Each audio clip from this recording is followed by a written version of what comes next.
cedo. O governo fez um pacote de 140 bilhões eleitoreiro populista para se eleger. Aí o Davi Alcolumbre olhou e disse, se o governo pode fazer, eu também posso.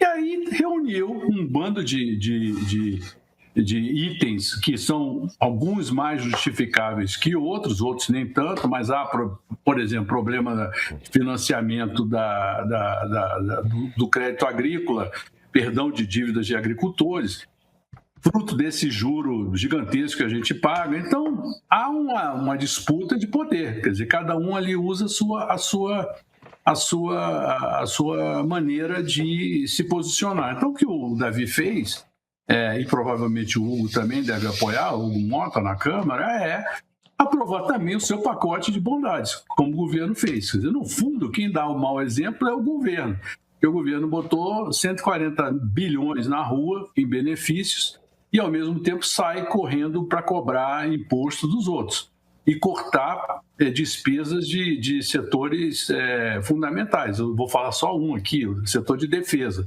O setor de defesa do Brasil é patético. Nós não temos 30 dias de munição, né? Agora mesmo, esse mês vai se cortar 800 milhões de pagamento dos caças Gripen, mais 500 milhões de contenção ou de contingenciamento das fragatas, do projeto de fragatas. Então, assim, há uma questão que é absolutamente maluca, fiscal.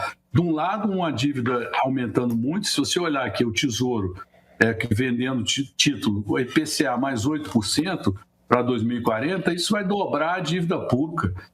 E nós estamos assistindo isso aí. Então, esse problema é um problema pequeno, perto da dimensão de uma questão fiscal muito maior que a gente tem pela frente. E, infelizmente, nenhum dos atores, nem o governo, nem o Congresso, parecem com discernimento para enfrentar essa questão. Pois é, eu estava conversando com um amigo economista ontem que faz habitualmente essa conta. E eu pedi para, quando ele tivesse terminado a conta, ele me passar. Como ele é colunista de jornal grande, ele provavelmente vai publicar também na coluna dele brevemente. E para surpresa dele, porque não era a expectativa, para surpresa dele, ele acha que o governo vai bater o recorde do governo Bolsonaro, que, como de praxe, os governos sempre fazem isso desde que nasceu a reeleição, né, Murilo? Gastar muito dinheiro na direção ali do final do primeiro semestre, porque você gera um bem-estar na sociedade que desemboca justamente em outubro em mais voto. Essa se tornou a praxe do Brasil.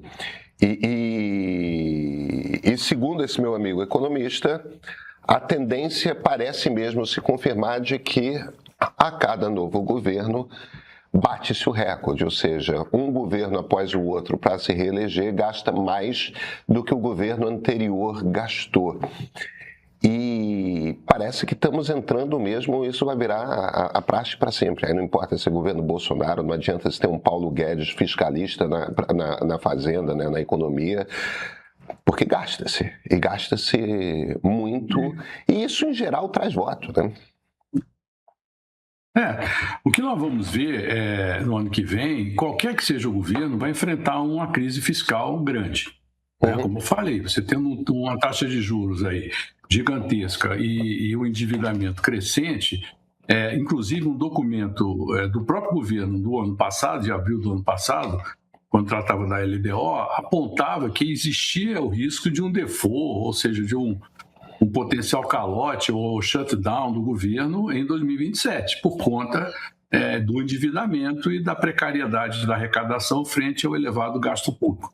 Tudo que o governo fez de lá para cá foi aumentar a arrecadação, mas também, e muito, aumentar o dispêndio.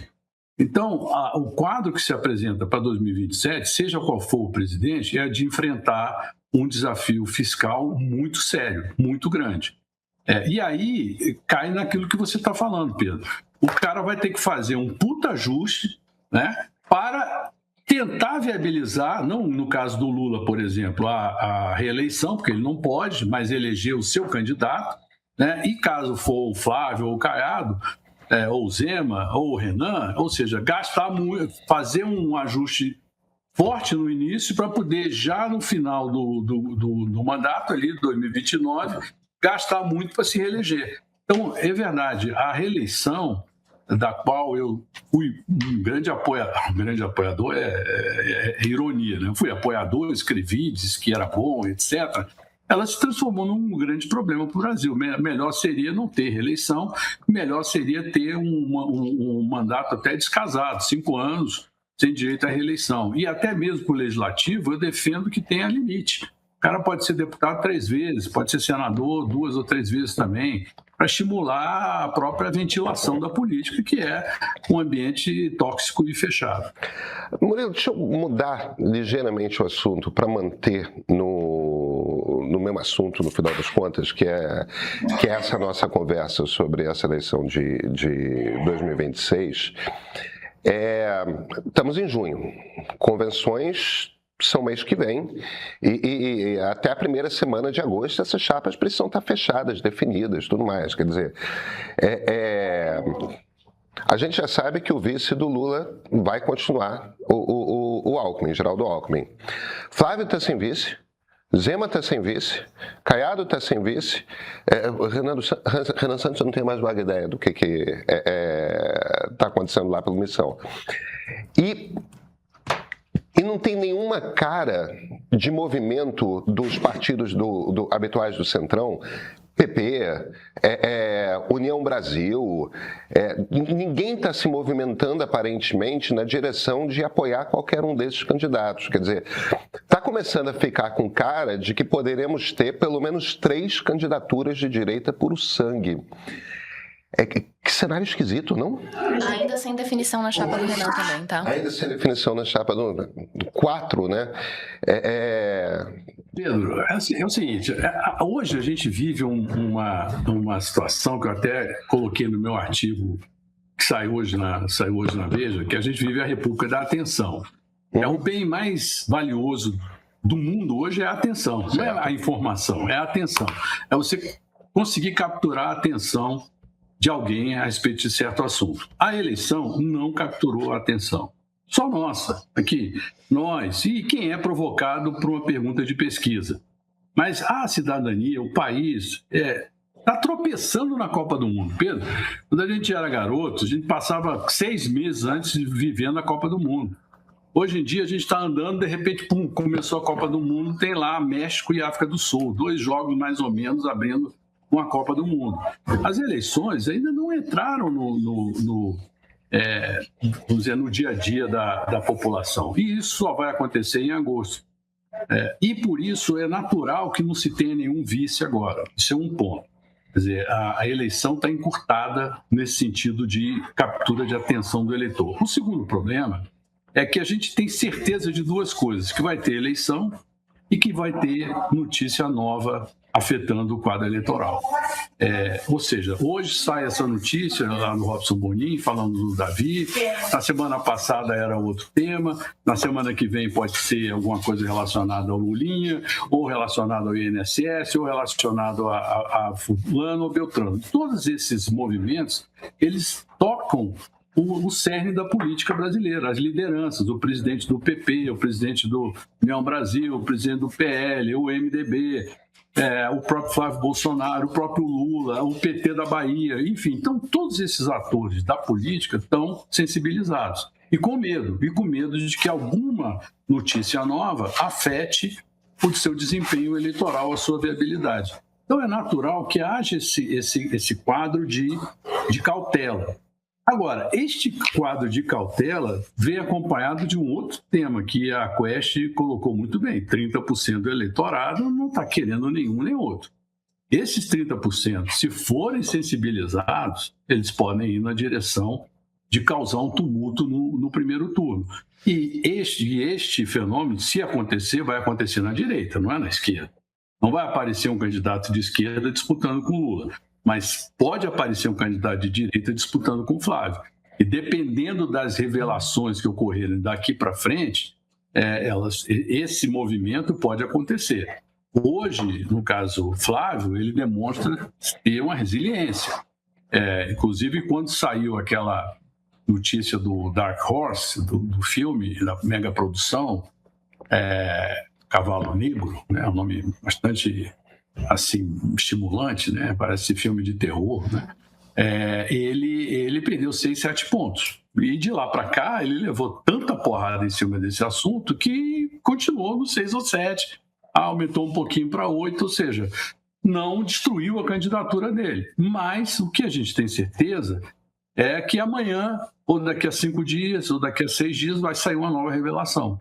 E essa nova revelação pode afetar a candidatura, as candidaturas postas. Isso faz parte do jogo de ter cautela com relação à escolha do vice. E a escolha do vice pode ser decisiva para um candidato ser viável ou não. Agora, Murilo, tem uma cautela também em relação a fazer a campanha, né? Você destacou muito bem que tem 30% do eleitorado aí que não quer nem o Lula, nem o Flávio Bolsonaro e que é mais fácil mover esses 30% ou uma parte dele para um outro candidato de direita, até porque a gente não tem outra candidatura viável de esquerda. A gente tem a Samara da União Progressista, eu acho, mas é uma candidata que aparece pontuando com menos de 1%, enfim, a gente não tem outro candidato viável de esquerda, então é natural que essa movimentação ocorra na direita.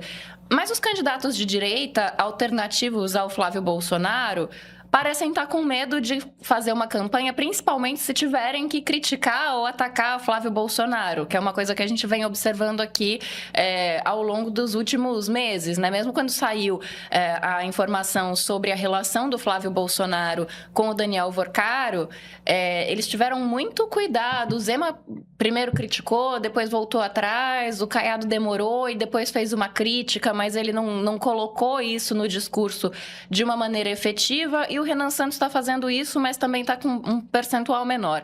Então, além da escolha do vice, ainda tem essa cautela para a campanha, né, durante esse período. Por que você acha que isso está acontecendo? Olha, porque eu falei hoje com o Kassab, e ele me disse, há 15 dias atrás nós não tínhamos uma campanha ainda, não tínhamos videomaker, não tínhamos o pessoal das redes sociais, ou seja, então eles estão entrando em campanha agora. O Renan Santos, ele é a campanha, então ele já está em campanha há muito tempo e se posiciona como tal e vai continuar assim, não é? E ele tem um público de jovens, né, onde ele tem uma simpatia significativa. Agora, no caso do Zema, o Zema também está na dúvida para onde ele vai, se ele realmente vai ser candidato ou se ele vai topar ser vice, e essa dúvida do vice também é do Caiado, é também do Flávio. Talvez para o Caiado o ideal seria ele ter o Zema como vice ali para fazer uma aliança em torno de Minas Gerais, que é fundamental. O Flávio também, mas primeiro o Flávio enfrenta um problema, além dessas dificuldades de processo, o Flávio enfrenta dificuldades dentro do próprio bolsonarismo. Quer dizer, há ali uma tentativa, ele tenta ser moderado e os setores mais radicais tentam puxar ele para o lado do radicalismo. Nesse sentido, até acho que esse filme Dark Horse é um tiro no pé da candidatura dele. Eu não estou nem falando dos episódios relacionados ao filme, financiamento, ou o que apareceu, o que não. Estou falando, quando ele for exibido, eu não sei se ele vai trazer um voto a favor do Bolsonaro que não seja absolutamente bolsonarista. E o que a gente está falando aqui são desses 30% que vão decidir. Esses 30% é que vão decidir quem é o futuro presidente do Brasil. Eles não são nem lulistas nem bolsonaristas.